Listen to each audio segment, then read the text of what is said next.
Hey, how's everybody doing? Welcome to the worst reviews ever. Today it's me and Amazing kicking it. So the movie that we're going to review is Happy Gilmore 2. So it's I'll say we're still old school movies where they have this part 2. So Happy Gilmore 1 was a classic. So this was the continuation of that movie written by Adam Sandler. Classic, also great actor. So let me go ahead and pull up the slides. What's going on, Casey, Fred? What's up? So let me go ahead and pull up the slides. We'll jump into it. So Happy Gilmore 2 is a 2025 American sports comedy film serving as a sequel to Happy Gilmore that was written in 1996 and starring Adam Sandler. The film follows Happy Gilmore, played by Sandler, a widowed alcoholic and ex-golfer who returns to professional golf to help pay for his daughter's overseas ballet school. So, directed by Kyle Niwachek, produced by Adam Sandler, Tim Harley, Jack, I'm about to skip the last name, and Robert Simmons.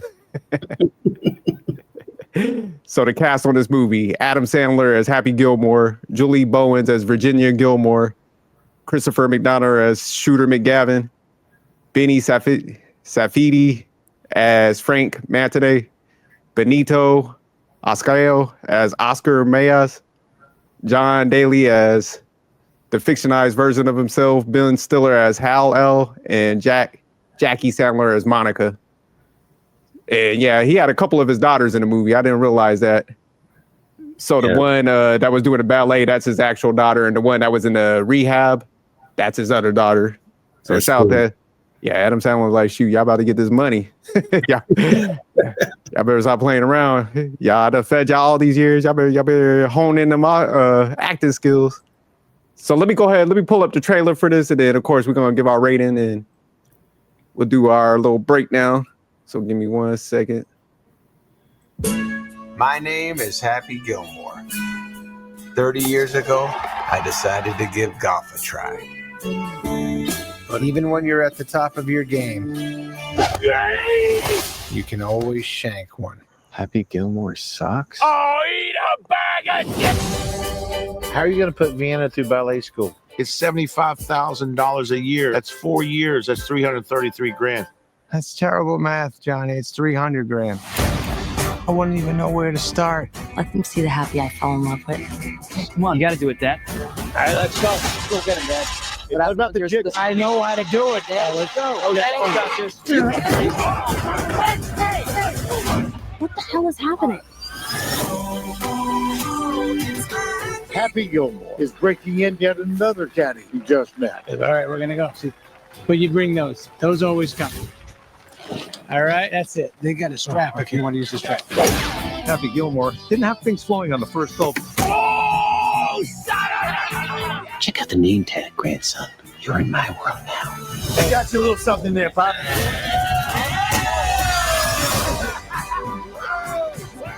Everyone is talking about comeback kid. Happy Gilmore. Happy Gilmore. Happy Gilmore. We've been watching you play Mr. Gilmore. So inspiring. My dad loved you, man. I am so sorry. Give him here. I got some Gorilla Glue. Remember the happy place I went to? You go to yours.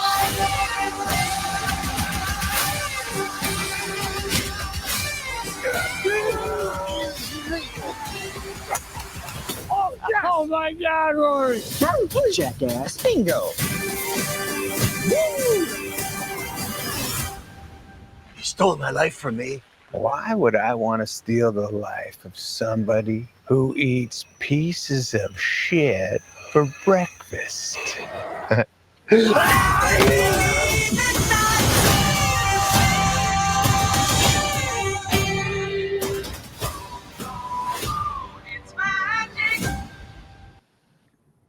All right. Let me pull up the scale. Saw you chuckling, Casey Fred. So we going you first on this one. What's your rating for the movie? Honestly, I gave it a 6.5. Okay, 6.5. So you in a good territory. Yeah. All right, amazing. 4.1. So Amazing got it in decent territory. And man, I got this like I got it at 5.5. So I'm in average. So we got decent, average, and good. So we kind of in the middle there. So we're gonna go with Amazing first. Let me pull up the questions. Okay, so the reason I gave it a 4.1 is this is just not my type of movie, first of all. So I wanted to try to be fair and not just immediately put it in bad. So I was like, let me just tip it barely over the edge to 4.1.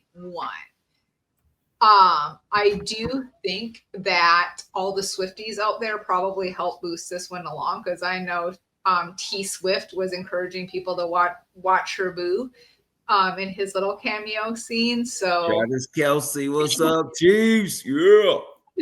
So I think the Swifties probably accounted for 80% of the viewers.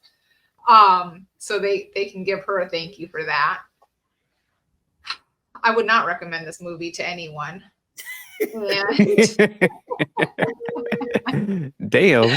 The plot, just again, it's not my type of movie. Like, the people I would recommend this to are like dopey goofs. Like, I feel like if you're a dopey goof, like, yeah, I'd be like, you'll probably really enjoy it. I had to watch it in 2 sections, and I was so happy to learn on my second section. I watched more of my first section, so I didn't have to really hone in that long for the second one. But the pieces that stuck out and plot and storyline, I did like the fact, I guess in a way, that I did watch the first one as well, just because of course it was so popular when it came out. I was thinking back when I watched the clip, and it said and Happy was saying 30 years ago. I know it wasn't that long ago that movie came out, but then it got to me thinking, like, how long ago did that movie come out? Because I mean, it had to have been probably, I don't know, 15, 20. But the flashbacks he was so young in, like, you could just see how young he was. So let's see, scenes and actor performances that stuck out. I really liked the flashback scenes of the first movie, and then I also liked the performances specifically by those that were in the first movie that kind of came over to the second one as well, and how they kind of tied that in. So, like, Chubb's son being in the movie, I thought that was pretty cool. I liked Shooter's character and kind of how they came together this movie versus the last movie. So I liked some of those scenes. And then I also liked the fact that the first movie they were playing to save grandma's house, and then the second movie he was playing to get his daughters to ballet. So it's kind of still that he's playing for something and he has a goal to play for that. I really thought him and Happy and Oscar, I thought they had a really good relationship. They just had good chemistry, I thought. The one thing to point out is I thought was just interesting to realize. I actually did not realize until you just said it, and I've seen his real life kids in different clips with him, because I do like Adam Sandler as an actor. So his daughters look so much alike. When when I think of it now, they literally, I think, just like, you could definitely tell they're sisters in real life. I thought the boy characters, like his son characters, I thought it was interesting. Like, they look like they all came from different families. I was like, where did these goofballs come from? They all look like they have completely different parents. But the girls, you could tell they do look like them. Let's see. I'm just trying to take some notes on different things I liked. Other performances, again, that stuck out. I liked when he kind of crunched Chubb's son's fingers, kind of like in the first one, and he is like wrapping them up. So I just thought little things like that were funny, and and just kind of tied it back to the original. If I was a director or producer, what would I change or do differently? I actually really thought this was going to happen. So if I had the chance to change it, I would. I thought his real life daughter from the AA meeting, I don't know why, but in my head, she was going to end up with like the oldest son. I thought they were going to come across each other and I don't know, end up together. So I might make like the boys come to his last meeting and then those two sit next to each other and like lock eyes or something. And then that would be my change. Matchmaker. All right. So I'll go ahead. I'll go next. So my rating for this was a 5.5. So I was in the average territory. So the reason I gave it a 5.5 average rating, because it was kind of a letdown, I'll say, from the original one, which, like I said, that was classic. So maybe that's, when you got a movie just that magnitude, we grew up on that one. I just think, the bar's just set so high from that first one. So I think that's probably why I'm grading it a little more unfair. But it was just too much goofiness in there. I think that I didn't really care for the whole sons element too much. I think they were a little over the top. I did like the daughters. They kind of mellowed it out. So I like how he kind of did that. But I thought the sons was way too goofy. It was like one of them couldn't been at least different, in some sense. And I'll get to that with what I would change with this movie. Would I recommend this to anyone? Yeah, I think you should watch it because, it kind of closes out the first original movie. And it kind of ties into the whole plot and storyline of him just being a golfer where he didn't really, typically like golfing in the first one. He just did it for the money and stuff. But I do like in this storyline how, he's kind of fighting for the legacy of golf because they about to, get pushed out by the new age stuff. So I like how they kind of twisted that because, nowadays everybody's kind of tweaking everything, remixing it. So I like how they had that new generation element to that and stuff. So I thought it was pretty interesting. Like I said, he's fighting for the sports now. And then they had one of the scenes I like when they had the dinner, he's finally embracing it. He had the jacket on. And they had some of the old timers in there and stuff. So I thought that was pretty cool. I did like the flashback scenes because, what Amazing was saying, I was like, damn, this, not only did he get old, but I was like old myself. I'm like, shit, it's one of those movies that makes you feel old too, where you're like, yeah, I'm getting up there. But it was cool that they, one thing I always give Adam Sandler credit for is like, he's real loyal to people who like came up with him. Like he would have them in like every movie. He have their family members, his family members. So I love the fact that he does that, man. He brings up everybody with him. So it's good to see like, people in those movies and stuff. So he always like stays pretty true and close to those people. So that I always like, his selection of like actors and stuff. So like I said, I like the plot and the storyline, how it kind of tied into that. Yeah, what scenes and performances stuck out? I'll say the one scene that I liked was definitely the end sequence when they're playing the whole golf thing. Because I did, honestly, I was like, man, I wish the newer people would win. So they changed to that sport. Because, I thought that it was kind of pretty creative and stuff like that. So I did like that whole sequence. And also like the first time when he went on the golf course, when he finally got back out there, he was like golfing with those them younger people, and they kind of sucked, but they thought they was all good. My man was like taking the lessons. He was like, "Ooh, I took some lessons." And, he was like real mediocre and stuff. Even though, Adam Sandler or Happy Gilmore was sucking. Still they was like trash, but they was feeling themselves. So I thought that was a funny scene because they was all talking all that mess. They're like, "Man, look at this old guy. He out here. Who's this bum?" And then I do like Shooter McGavran's character when he finally kind of came to it. It was good to see him come back and, kind of redeem himself. Because, my man went out bad in the original one. So those were the two, I'll say, scenes that I mentioned that kind of stuck out with me. If I was the director or producer of this movie, what would I change? Like I said, them sons, they could have done without that whole group. Maybe gave one that was like a protege that played in a tournament with him that kind of saved the day. You know, he was like coming up and, you know, that was his time to shine and he won it all. Him and Shooter, you know, they kind of had to step up or something. Like Adam gets hurt, so the son has to substitute. So I wish they would have done something like that because of that. Those ones, it was they're the ones that like killed the movie. I thought they was just too over the top. Like if they would have like gave them just one son and a daughter, I would have like preferred that much, and I probably would have been up in like this same territory as you, Casey Fred. But all right, man, I'll go ahead and toss it over to Casey Fred. Welcome. I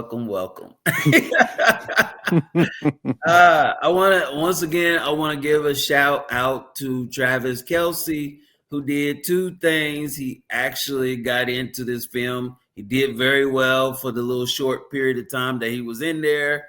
And of course, yeah, he was pretty funny. Give him a shout out to him. And of course, the famous Taylor, they are now engaged and stuff. So that's hooray for them. Hooray for Kansas City Chiefs. Hooray for Kansas City, period. Because, you know, they're going to be spending quality time with us. So just shout out to them. And I hope everything just goes just the way they want it to be because they're an awesome couple. So I want to say that. And then the second thing I want to say is that the first movie was 1996. So this number 2 came out in 2025. So at the end of the day, a lot of people hadn't even been born yet to even see the very first movie. So you almost had to go through archives to be able to pull that out to be able to realize how good that movie was. And so at the end of the day, if you've never seen the first one or didn't take the time to go see it, and then you saw 2, you would be completely lost. Because at the end of the day, as long as the people were alive, hey, our boy was going to try his best to put him and them in the movie. And that's exactly what it was.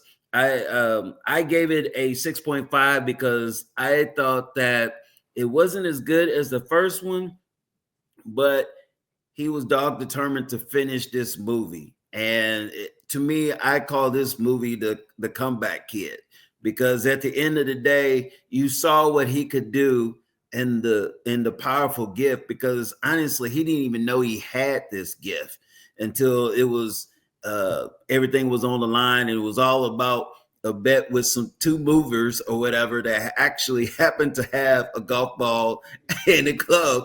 And, you know, and that's how it all began. And that was in the very first movie. And so the journey comes, and that's actually how he ends up getting into a tournament because of that. He ends up meeting his trainer, who, you know, was our Carl Weathers, who played Apollo from all the Rocky movies. And, you know, he actually passed away and everything. So it was so awesome that they got a chance to put him in this movie before he did pass away. And so I thought that was great. And then, of course, they played his son, which he's from St. Louis. He's a comedian. So I thought that was great. Adam Sandler, I have to agree with you, Jerk, is a person that he believes in loyalty. If you stuck with him back when he was grinding as a Jewish actor, you know what? He kept you around. He was going to figure out a way to have you be a part of it, even if it was just for a cameo, like Rob Schneider, I believe that's his name, who made a little cameo. You can do it, you know what I'm saying? From Waterboy. So, I mean, it was just really cool little excerpts that he would do to be able to have it. And then movie here actually had real golfers, real guys that you see that's actually there on the Masters, have the real yellow jackets and stuff. And he got a chance to be a part of this. But I will agree, I do like the simple fact that when it came to the storyline, it was different, because the first one was about his grandma and saving the house that all of a sudden he remembered that had been there forever, pretty much all his life. The second movie is about his daughter that's coming of age, and his wife has passed. He's just really I mean, and the way the story at the beginning, the reason why she died was because of him. One of his famous long drives that he hit ended up, boom, taking her out. And so, as they say, they had the funeral, and next thing you know, he did not want to pick up a club. And so, as they say, next thing you know, his daughter is coming of age and wants to be able to go to college. And, he's not bringing any money. Next thing you know, he lost all his fame and fortune and stuff like that. And next thing you know, they're just living from, day to day. And he has 5 kids that he has. Wasn't it 5, right? Was it 5 or 6? I can't remember. That 5 that he had to be able to deal with. And luckily the boys were grown, you know what I'm saying? But at the end of the day, he knew he had to do something. And so, it was one of his buddies that say, hey, go back to the very thing that got you here. Go back to the very thing that you love. And so that's where the plot and storyline really takes off. And so, I mean, if you haven't really done something in a very long time, you're going to be rusty. You're going to suck. He hadn't picked up a club since his wife's death. And so here comes the journey. So in so many ways, it was like the Rocky of golf, almost, so to speak. So I really enjoyed it.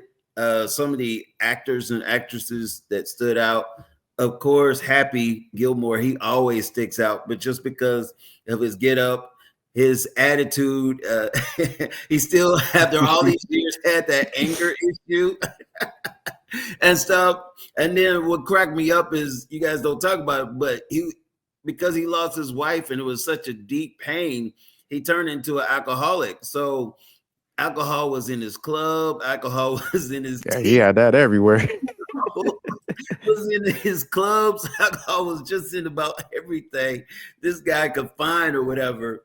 And so it was just always little moments like that they kept you laughing and everything, because there's so many people that can relate to, having something and then losing something and then trying to, gain something again and then working for something, because at the end of the day, it wasn't about him. The very first movie wasn't really about him. He was just wanting to be there for his grandma. And he ended up getting a beautiful queen, his wife, so to speak, a part of that. And if he would have never did that, he would have never met his wife. And if he would have never met his wife, we wouldn't have had a second one where he would have these kids.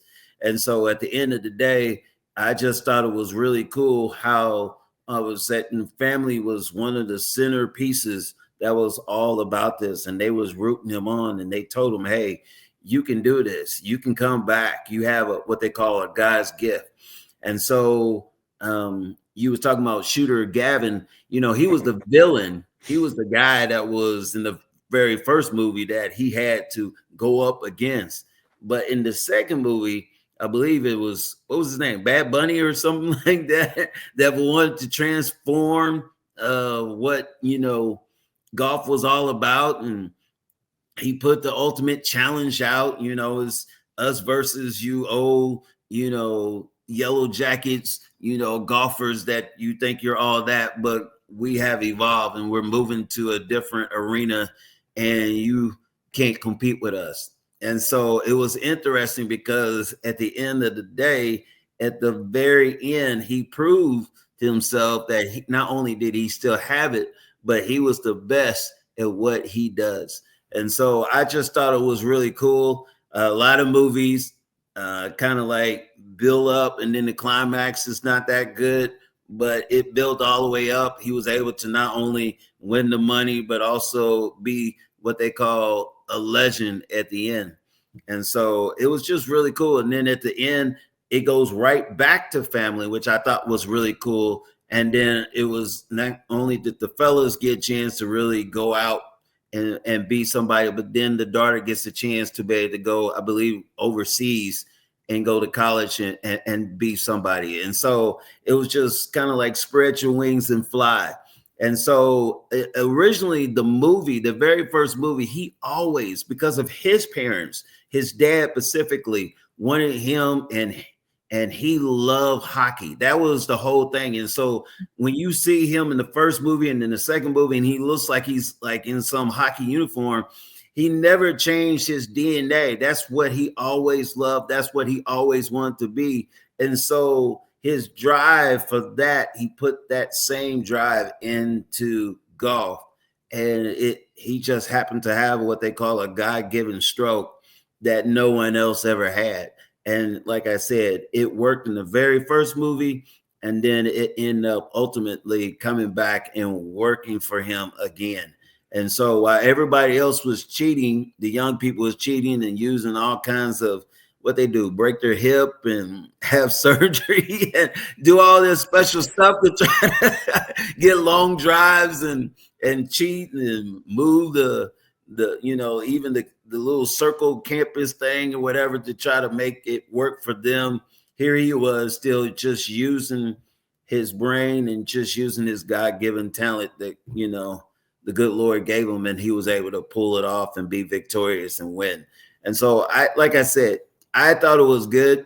Now I will agree with you, Jerk, that I think it was as good as the first movie. No, I would definitely say the very first movie was a classic, because it was like all the movies back in the 90s where all of a sudden you go after something, you go after the girl, you win the girl, and then you live happy ever after. And so like he had his goal. His goal was to be able to get the grandma's house. But in 2, here it is again. Let's redeem myself. Let's get back to the legend I'm supposed to be in the second movie, and let me do something for my family that nobody has never seen. And that is to help her achieve her goal and be able to go to college, because he had nothing. He was broke. I mean, just flat out broke. And if you guys remember, there's a couple of scenes where America wanted to put him in jail. So, I mean, he was walking the tightrope, coming down the stretch here and stuff. And so in the movie, he played 18 holes, but in life, he was also playing 18 holes. And the first 9 was not that good in this movie, but the second half, he made a comeback and he made a change. And so, like you guys were saying, if you watch the first movie, you saw some old fans, and then all of a sudden you saw the relatives of those fans were showing up in the second movie. And so it was just really cool of how you saw everything coming of age. Would there be any changes as far as the director is concerned? The only change was that I would clearly make is you almost have to watch both movies together instead of, apart. So I wish it would have been just maybe 5 or 10 years compared to 30, because it kind of reminds me of the very first White Man Can't Jump review that we did. The second one is never as good as the first one. And I feel that way about this one, because like I said, if I were to review the first Happy Gilmore, I would definitely put it in classic territory. Yeah, me too. This one right here, it didn't meet that bar. And I think a lot of that is because too much time has passed. Yeah. It wasn't even the same people. It didn't have the same finesse. And then all of a sudden, to be honest with you, a lot of the people that are watching it now weren't even alive.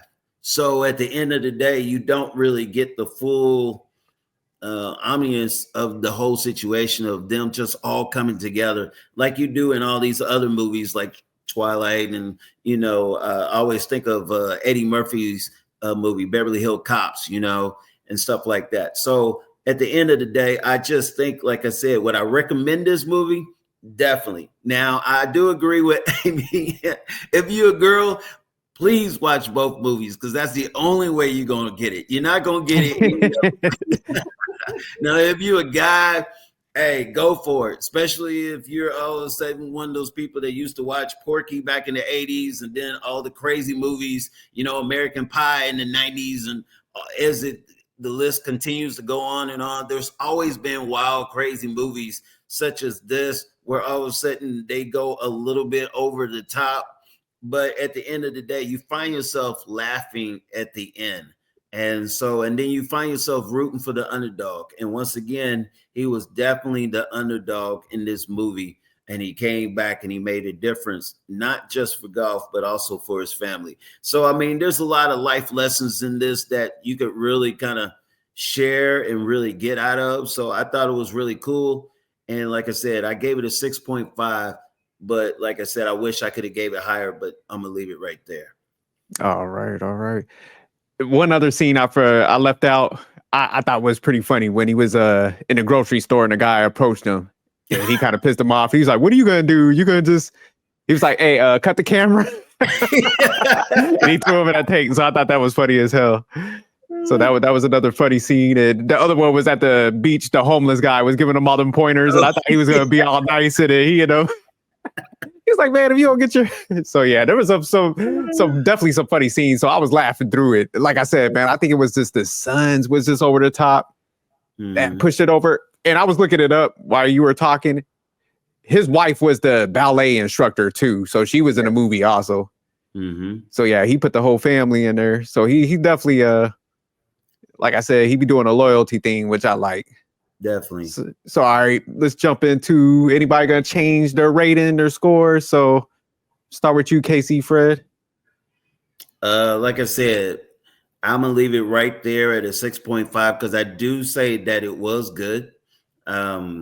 Like I said, they even switched villains in the second movie. It ended up being the guy that took care of the grandma or whatever. That was the villain in the kind of a villain, but you didn't really, he was kind of undercover, but he was a flat out villain in this one.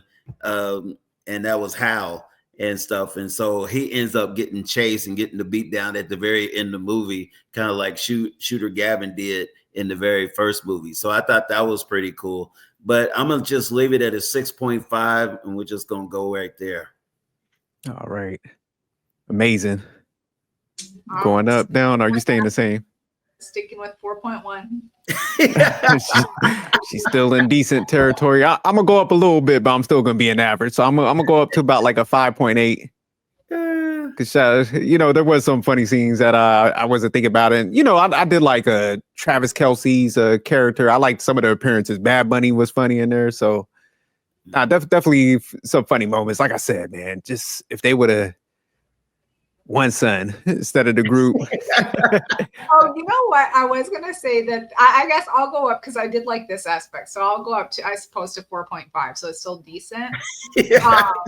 Now, the sons did drive me crazy, but I appreciate the fact that he had so many people from his real life family in. So I liked that a lot. And I knew I had recognized the wife also because he does take his family just is involved so much. And I think to me, the girls look so, like some sisters just look just like each other and those are them. And I think they actually favor him quite a bit. They do. They look like a mixture of both parents. You can see him in both of them. But beautiful family, man. Like I like that he's a family guy. So I like how he does this stuff. So I definitely give him a lot of credit. So yeah. Yeah, so I'll go up for that. But also I did like even though the sons, I agree, they were like way too over the top. But I liked the way they made them all like good. Like there wasn't like one stray that was just like a total jerk of the kids. Like they were all good kids that like he still had that strong family unit even when the wife passed away. Where I feel like a lot of movies with multiple kids, like they try to make one or two kids just like total outcasts from the family. And I did like the way that even though they were over the top, it was still like a strong family unit. Yeah, they should have just did like 2. You know what I'm saying? not all the numbers. But all right, y'all definitely check this one out. Let us know if we off base.